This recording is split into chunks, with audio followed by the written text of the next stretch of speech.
विकासखंड का बाकरपुर गांव है और सबसे बड़ी समस्या है जल भराव।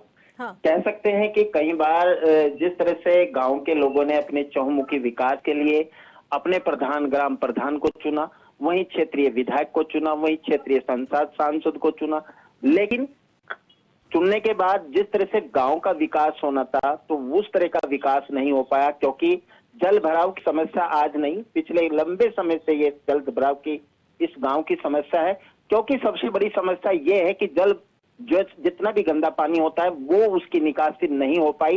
एक किसान के खेत में ये पानी जाता था, लेकिन किसान की फसल जब नष्ट हो जाती थी तो उस पानी को उसने लेने से मना कर दिया। और आज की स्थिति ये है कि सड़कें पूरी तरह से तालाब में तब्दील हो गई। तस्वीर में साफ देखा जा सकता है कि लोग किस तरह से इस गांव के वहां पर इस गंदगी में रहने को मजबूर है। और साथ ही जो स्कूली बच्चे हैं, साथ उनकी सबसे बड़ी समस्या है कि उनकी आवाजाही भी इस गंदे पानी से होकर गुजर रही है। एक तरफ तो सरकारें ये कहती है कि स्वच्छता मिशन को बढ़ावा दे रहे हैं। स्वच्छता मिशन के नाम पर मैं तो यही कहूंगा कि अधिकारी और जिस तरह से विकासखंड के अधिकारी हैं, तमाम जनप्रतिनिधि है, कहीं ना कहीं विकास के नाम पर जो पलीता लगा रहे, जिन लोगों को एक चौमुखी विकास की उम्मीद जगी थी, आज वही ग्रामीण जो है दर दर इन जनप्रतिनिधियों के चक्कर लगा रहे हैं, लेकिन विकास के नाम पर केवल ठेंगा दिखाया जा रहा है, एक आश्वासन यहाँ पर दिया जा रहा है। हालांकि जब कई बार ग्रामीण थक हार कर कल जो है उप जिला अधिकारी के माध्यम से एक प्रार्थना पत्र यहाँ पर दिया था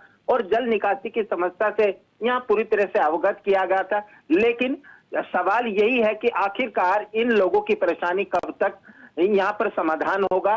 और एसएनएल हमेशा जनहित और जन के मुद्दे यहाँ पर उठाता है और हमने ये तस्वीर के माध्यम से दिखाने का प्रयास किया, दर्शकों तक ये तस्वीरें भेजी है कि ताकि इन लोगों का जो विकास था, जिस तरह से सड़कें तालाब में तब्दील हो गई, सड़क का निर्माण बड़ा नहीं हो सवाल पा यही रहा। उठता है कि एक तरफ तो सरकार तमाम बड़े दावे करती है कि स्वच्छता मिशन पर खास तौर पर ध्यान दिया जा रहा है, सभी सड़कों को गड्ढा मुक्त किया जा रहा है, जल जमाव की स्थिति पर प्रशासन के सहयोग से इस स्थिति से भी निपटा जा सकता है।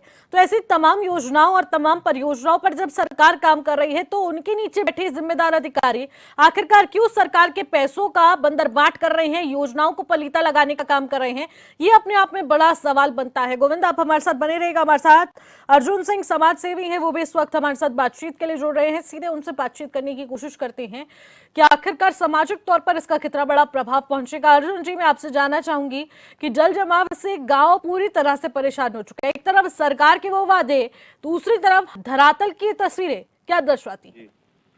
मैम, दर्शाती है कि जनमानस बदहाली से गुजर रहा, लगातार सूचनाएं, लगातार शिकायतें दे रहे हैं, लेकिन कोई इसका समाधान अभी तक हुआ नहीं। शासन प्रशासन बिल्कुल आंख मूंद के बैठ गया। अब जाए तो कहाँ जाए? शासन प्रशासन के पास जा सकता है जनमानस, तो हम लोग क्या कर सकते हैं? वहीं जा सकते हैं। लगातार हम इसमें सूचनाएं भी दे रहे हैं, लगातार शिकायतें भी दे रहे हैं, लेकिन इसमें किसी प्रशासन के किसी अधिकारी को कोई सुध ही नहीं है अब तक भी। तो अगर ये इसका समाधान जल्द से जल्द नहीं निकलता है तो फिर हम आंदोलन के लिए तैयार बैठे हैं मैडम। तो अभी तक अर्जुन, गांव वासियों की तरफ से आखिरकार किन किन को सूचित किया गया है और उनकी तरफ से आश्वासन के तौर पर क्या कुछ कहा जाता है? कोई प्रशासनिक अधिकारी होगा जिसको हमने सूचित नहीं करा होगा। देहरादून तक और हरिद्वार, लक्सर, यहाँ से लेकर जितने भी प्रशासनिक अधिकारी हैं सबको हमने सूचित भी करा है इसमें, लेकिन अब तक कोई कार्रवाई हुई नहीं इसमें बिल्कुल भी। तो क्या जवाब मिलता है आगे से आपको अर्जुन?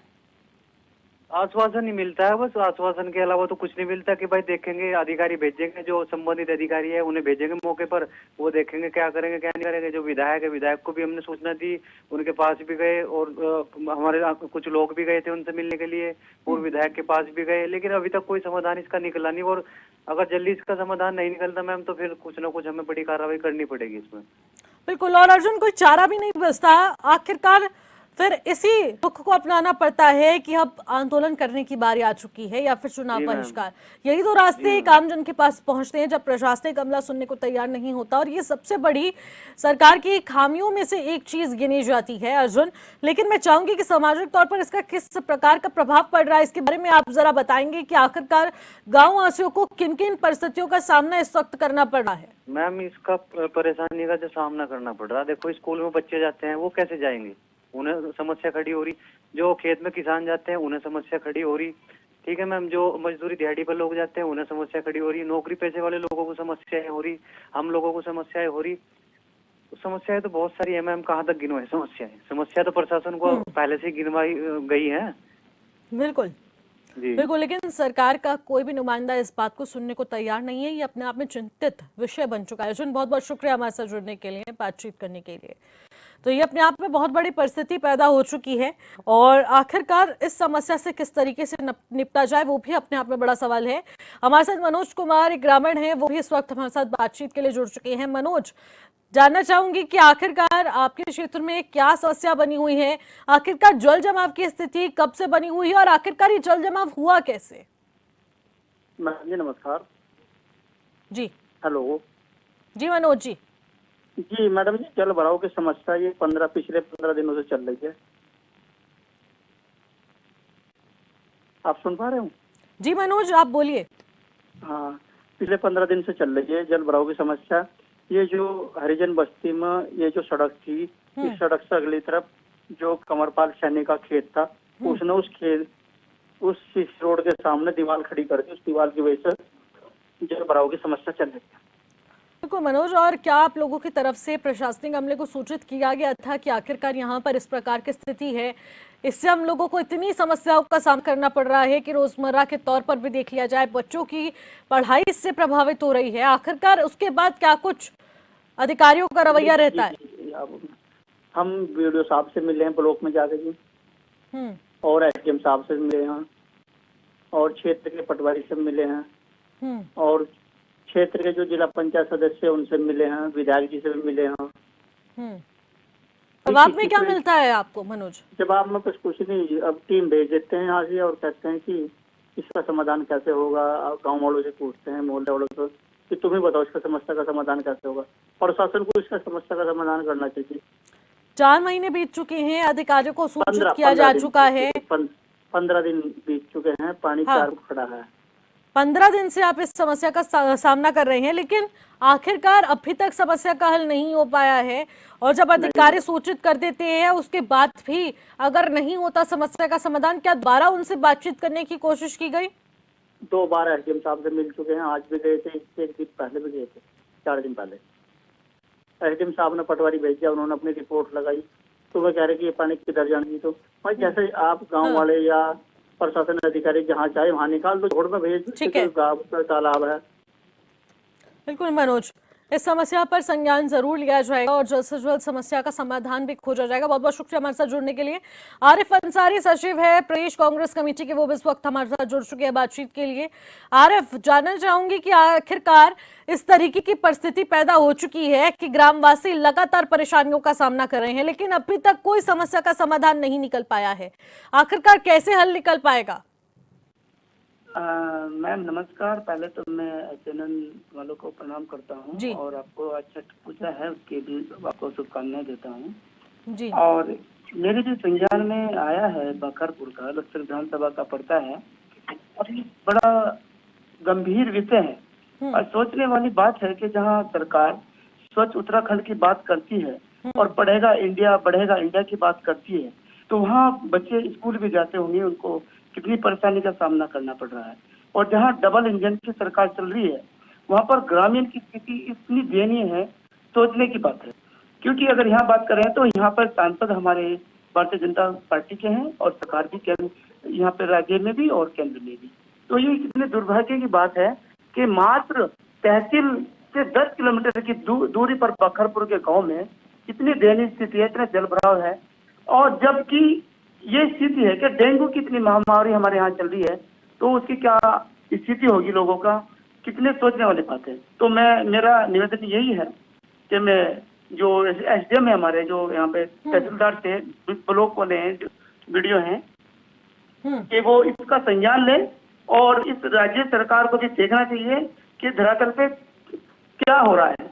अंसारी जी, ग्रामीणों का कहना है कि तमाम ऐसे प्रशासनिक अधिकारियों से संपर्क साधा जा चुका है, सभी से बातचीत कर ली गई है, लेकिन अभी तक समस्या का समाधान नहीं निकल पा रहा है। कोई ऐसा अधिकारी नहीं बचा होगा जिनको ये सूचित ना किया गया हो, लेकिन कोई सुनने को तैयार नहीं है। अब ये तो दुर्भाग्य की बात होगी ना, डबल इंजन की सरकार है, वहाँ एसडीएम नहीं सुन रहे हैं, वहाँ वीडियो नहीं सुन रहे हैं, तो आम नागरिक की हालत क्या होगी, आम जनता की हालत क्या होगी। आप सोचिए, जब इतनी बड़ी समस्या को आप तक वीडियो नहीं जाके इस समस्या को सोल्व कर रहे हैं, तो क्या यहाँ पे सांसद हमारे क्या कर रहे हैं, हमारे क्षेत्रीय विधायक यहाँ क्या कर रहे हैं। क्या क्या ऐसे ही हमारा उत्तराखंड बना था? क्या इतना गांव पानी जल भराव की समस्या है, महामारी से फैल रहा है, गांव जूझ रहा है और उसका निदान नहीं हो रहा है। तो इन समस्याओं को जनता देख रही है। आने वाला टाइम कांग्रेस का होगा और कांग्रेस की सरकार बनेगी। इन जनहित मुद्दों का हम उठा रहे हैं और सरकार बनेगी, इन पे निजात पाई जाएगी। ठीक है आरिफ जी, बहुत बहुत शुक्रिया हमारे जुड़ने के लिए, तमाम बातचीत करने के लिए। तो देखिए यहाँ पर एक और परिस्थिति सामने आ जाती है कि आखिरकार जब उत्तराखंड राज्य गठित हुआ था तो उसके 25 वर्ष होने जा रहे हैं, यानी कि राज्य जयंती बनाने जा रहे हैं, लेकिन उसके बाद भी ऐसी समस्याएं हैं जिसका समाधान आज तक नहीं खोजा जा पाया है। और आखिरकार उसके बाद भी प्रशासनिक अमले का इस तरीके का रवैया बहुत सारे सवालों को पैदा करता है और जिम्मेदारों से लगातार सवालों का सिलसिला जारी रहेगा। लेकिन कब बदलेगी तस्वीर में एक छोटे से ब्रेक का वक्त हो चुका है। ब्रेक के बाद लौटेंगे, आप बने रहिएगा।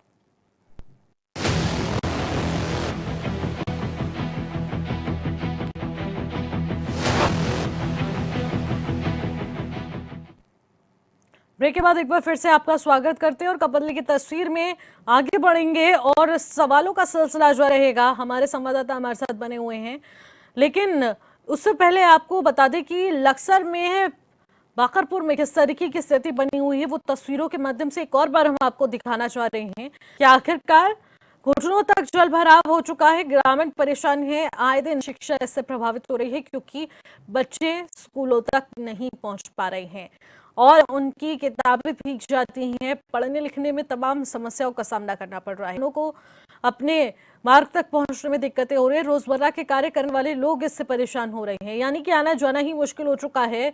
और उसके बाद भी अगर सरकार चेतने को तैयार नहीं है तो ये अपने आप में बड़ा सवाल पैदा होता है, क्योंकि गड्ढा बहुत पहले से था, लेकिन जो जल भराव की स्थिति है वो 15 दिन बीत चुके हैं और अभी भी कोई समाधान नहीं।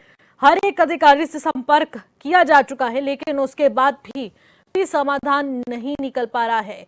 और ऐसे में हमारे संवाददाता हमारे साथ बने हुए हैं गोविंद, जानना चाहूंगी कि आखिरकार जब सभी अधिकारियों को सूचित किया जा चुका है, समस्या में कोई बदलाव नहीं है, तो आखिरकार तस्वीरें कैसे बदलेंगी? बिल्कुल देखिए निशी, मैं तो ये कहूंगा कि जिस तरह से राज्य सरकार उत्तराखंड स्थापना दिवस मनाने जा रही है और तो जितने भी सरकार के नुमाइंदे हैं या जितने भी जनप्रतिनिधि हैं वो तमाम जो है सरकार की उपलब्धियों को भी गिनाएंगे। तमाम राज्य में जो है प्रत्येक तहसील स्तर पर कार्यक्रम चलाएंगे और प्रदेश भर में जिस तरह से कार्यक्रम चलाया जाएगा और उपलब्धियां गिनाई जाएगी। मैं ये कहता हूँ कि जिस तरह से उत्तराखंड 25 वर्ष का हो चुका है तो सरकार के जो नुमाइंदे हैं, सरकार के जो कर्मचारी हैं, जो अधिकारी हैं, आखिरकार इस गांव की जो इतनी दयनीय हालत है, इतनी बद से बदतर है कि कैसे लोग ऐसा अपना जीवन यहाँ पर व्यतीत कर रहे हैं। खासकर मैं बात करता हूँ तो उस मुद्दे की बात करना चाहूंगा कि जिस तरह से जल निकासी यहाँ पर नहीं हो रही, जल भराव हो चुका है, पूरा जो गांव है वो सड़कें हैं वो तालाब में तब्दील हो गई है। तो ऐसे में कई तरह की बीमारियां अब पनप रही है, बीमारी का खतरा यहाँ पर मंडरा सकता है। ना तो स्वास्थ्य विभाग की ओर से यहाँ पर कोई जांच, और खासकर जिस तरह से लोगों ने अपने चहुमुखी विकास के लिए अपने जनप्रतिनिधि जो आते थे वो वायदे करते थे, वोट के टाइम पर जो वादे थे, लोगों के जो वादे थे, आखिरकार ये जिम्मेदार जो जनप्रतिनिधि अब कहाँ है? क्या किस तरह से सोए हुए? क्या इन गांव के लोगों को किसी की सुध नहीं? सबसे बड़ा सवाल तो ये भी बन जाता है कि जब आखिरकार ये ग्रामीण अधिकारी की चौखट तक पहुंचते हैं तो जिम्मेदार अधिकारी चुप्पी क्यों साध लेते हैं? क्यों इतने दिन लग गए? इतने दिन की बात नहीं करे कि जल भराव आज ही हुआ, जल भराव लंबे समय से, क्योंकि गांव में आज तक पानी निकासी का तो कोई हल ही नहीं निकल पाया। तो ऐसे में कह सकते हैं कि जिस तरह से गांव के लोग कह रहे हैं कि हमें ग्राम समाज की कोई ऐसी भूमि चिन्हित करके दीजिए जिसमें ये गांव का जो गंदा पानी है वो वहां पर जा सके, लेकिन निश्चित बोलने के लिए कोई तैयार नहीं, जिम्मेदार अधिकारी कुछ सुनने को तैयार नहीं। ये आरोप तमाम ग्रामीणों ने जिस तरह से लगाए तो कई तरह के बिल्कुल गोविंद, जिम्मेदारों से सवाल बनता है और जिम्मेदारी लेने के लिए भी हमारे साथ एक व्यक्ति जुड़ रहे हैं, उनसे भी बातचीत करने की कोशिश करते हैं। भारतीय जनता पार्टी के नेता राजेश रस्तोगी हमारे साथ इस वक्त जुड़ चुके हैं बातचीत के लिए। रस्तोगी जी, सबसे बड़ा सवाल सरकार पर उठ रहा है कि आखिरकार सरकार जो वादे करती है वो धरातल तक पहुंचते पहुंचते फेल क्यों हो जाते हैं? एक तरफ गांव वाले इतने ज्यादा परेशान हो चुके हैं, ग्रामीण, जो वो कह रहे हैं कि सरकार पर अब भरोसा पूरी तरह से उठ चुका है। आखिरकार ऐसी नौबत क्यों आ जाती है? हाँ, सबसे पहले तो मैं आपके चैनल का धन्यवाद करना चाहूंगा कि आपका चैनल गांव में गली में पहुंच करके जनहित की जो बातें हैं वो उठाने का काम करता है, उसके लिए आपका बहुत बहुत धन्यवाद। जी। दूसरा मैं कहना चाहूंगा जो अभी आपने सरकार का कहा है, सरकार ने प्रधान के प्रस्तावों पर बजट भेज रखा है, काम चल रहा है। ये हो सकता है कि इस पानी की निकासी का बजट प्रधान की ग्राम पंचायत की योजना से बड़ा हो, बाहर का हो। तो वहाँ विधायक हैं बसपा के मोहम्मद शहजाद, या तो वो गए नहीं होंगे या उनकी संज्ञान में नहीं आया होगा मामला, लेकिन मेरी जानकारी में ये मामला आया है। एसडीएम साहब से भी इसमें बात हुई है और बुधवार को यानी कि परसों मैं खुद मौके का स्थलीय निरीक्षण करने के लिए जाऊंगा। हमारी भाजपा के मंडल अध्यक्ष भी साथ में होंगे, क्योंकि ये अगर मान लिया कोई काम आदरणीय विधायक जी अपनी निधि से या सरकार से प्रयास करके नहीं करा रहे हैं, उनकी नैतिक जिम्मेदारी बनती है, तो उस काम को भारतीय जनता पार्टी के कार्यकर्ता पूरा करेंगे। और पानी भराव तो एक प्रॉब्लम है ही, इससे बीमारी भी फैलने की आशंका है। हमारे यहाँ लक्सर क्षेत्र में डेंगू बाहुल्य इलाका है। अब मौसम चेंज हो रहा है, सर्दी शुरू हो चुकी है, ऐसे समय में बीमारी फैलने की भी आशंका बनी रहती है। तो इतनी लापरवाही बसपा विधायक मोहम्मद शहजाद को नहीं दिखानी चाहिए बाकरपुर खानपुर के लोगों के प्रति, और उन्हें अपनी जिम्मेदारी निभानी चाहिए। आपने हमसे बात की है, इसको हम अपने जिलाध्यक्ष जी से भी रखेंगे, अपने सांसद जी के सामने भी रखेंगे, और बड़ी स्पष्ट सी बात है, हम एनजीओ चलाने का काम भी कर रहे हैं। माननीय उच्च न्यायालय नैनीताल में जनहित याचिका भी दायर करेंगे अगर विधायक जी नहीं मानते हैं। बुधवार को मैं स्वयं खुद बिल्कुल आदरणीय मोहम्मद शहजाद जी के पास जाऊंगा और उनको कहूंगा चल करके मौके पे आप देखें, लोगों की समस्या को सुने। एक न्यूज चैनल ने ये मामला उठाया है, हमारे लिए चेतावनी है। हमको इस तरीके का मौका नहीं देना चाहिए। लोगों के अंदर आक्रोश है और वो आक्रोश तभी राजेश जी यही आश्वासन की उम्मीद है कि अब भारतीय जनता पार्टी भी इस पर संज्ञान ले, सरकार ले, और उसके साथ ही साथ मौजूदा विधायक पे इस ओर ध्यान केंद्रित करें और आखिरकार समस्या का समाधान किस तरीके से राजनीति से परे हटकर निकाला जा सके, वो सबसे महत्वपूर्ण विषय बनता है। क्योंकि यहाँ बात उन लोगों की है, उन उत्तराखंड वासियों की है, उन ग्रामीणों की है जो कि आए दिन इन परिस्थितियों का सामना कर रहे हैं। बहुत बहुत शुक्रिया राजेश जी हमारे साथ जुड़ने के लिए, तमाम बातचीत करने के लिए। आखिरकार अब तस्वीरें कब तक बदल पाएंगी, इसकी लगातार अपडेट HNN आप तक पहुंचाता रहेगा। फिलहाल मुझे दीजिएगा इजाजत, तब तक के लिए नमस्कार।